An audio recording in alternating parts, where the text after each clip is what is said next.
Сградата отдолу има фитнес и магазин, който работи до 10, така че няма да притеснява никого посред нощ.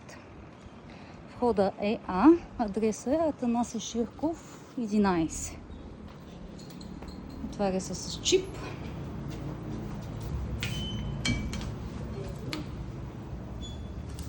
Как изглежда входа? Някой си е паркирал колелото. Асансьорът е тук. Стигнахме, слизаме от асансьора. Хоп.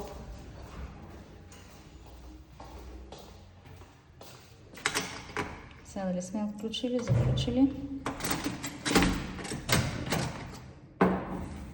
Започваме с коридора, който е мъничък, защото всичко е обособено в стаи.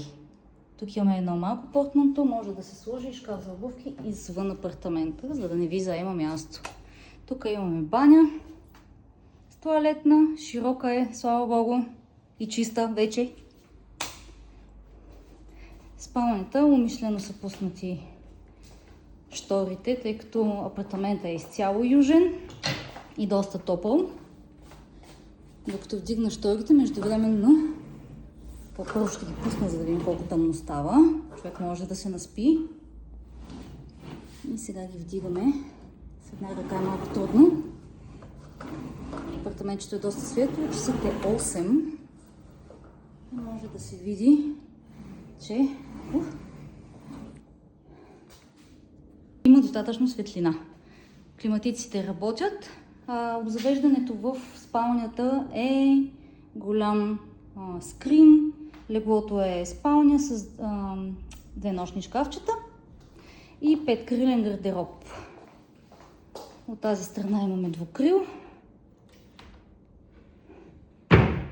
Тук има едни шкафченца. И от другата страна е абсолютно същия, просто има и огледало. Преминаваме към кухнята, може би първо да изгася. Ето я, светличко е.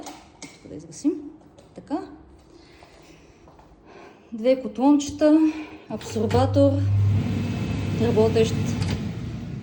Имаме си фурна, миялна. Тук си е подмивката нормално. Тук има пералня.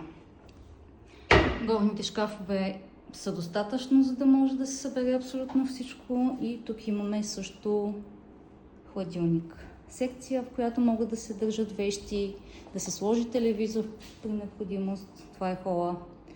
Доста сериозен диван, който може да се разтегли и да стане двойно легло, на което могат да спят гости. Масичка.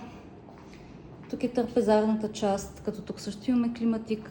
В хола и трапезарията може да стане почти толкова тъмно, колкото и в спалнята, изключение на тази врата, която води към тераса.